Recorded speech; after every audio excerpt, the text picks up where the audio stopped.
Okay, so that's the that big long bit was the third part of the interview. Okay, so finishing the interview. This is a really, really important part. Lots of people do a fantastic interview and then they absolutely get it wrong at the end and ruin it. All you need to do in this part is ask some questions again. Isn't this interesting? All we're doing is asking questions. And remember the rule again, wait for the answer. Now, at this stage, it's actually harder than it was before because all of a sudden your anxiety levels are a little bit higher because now this is the moment of truth.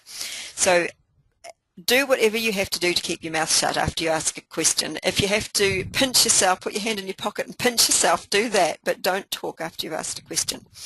Just remember, someone has to speak first and it's not allowed to be you. If you speak too early, I can almost guarantee you will lose the person. Now, when you're waiting in silence, in your head, it seems like an absolute eternity, but it's only a few seconds. While you're freaking out in your head, she's busy thinking. She's going over all the stuff you just talked about. She's thinking about what she thinks about all of that. She's doing all that, so she's quite busy. So it actually isn't an awkward silence at all. You've got to give her a chance to be able to process what we've been talking about and see if she's got any more questions. Now, if she says she'd like to do it, don't talk anymore or give her any more information. Get the forms out, sign them, and get it joined up. If she has a question, answer it.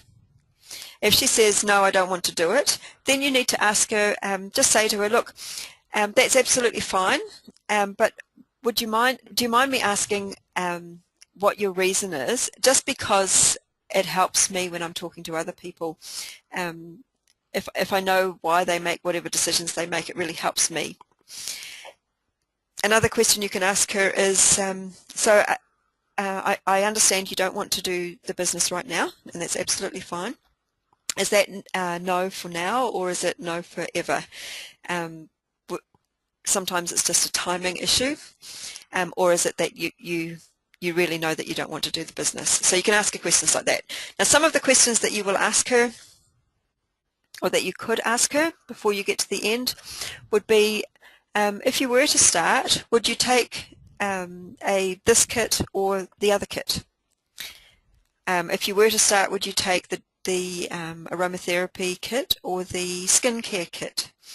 If you were to start, would you start this month or next month? These are questions that she can't answer yes or no with. She has to make a choice. She either makes a choice or she has to say she doesn't want to do it. This is a good question. Do you have any questions? I liked saying, how are you feeling about things at the moment? Because feeling words are really, really good. So how are you feeling about things at the moment? Oh, well, I'm feeling a little bit nervous about it, but I'm kind of feeling like I'm quite excited as well. So she could say all sorts of things to that.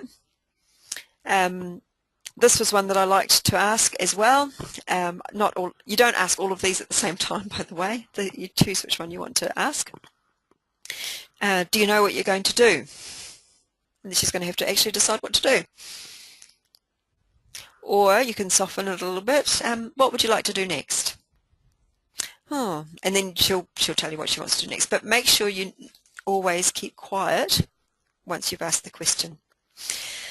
Note that we're not trying to trick her into anything. We've worked really hard throughout this process. It hasn't taken as long as it sounds like it will have taken. It takes a long time to talk about it. And you've got a good rapport with her. At this stage, she knows what she wants to do.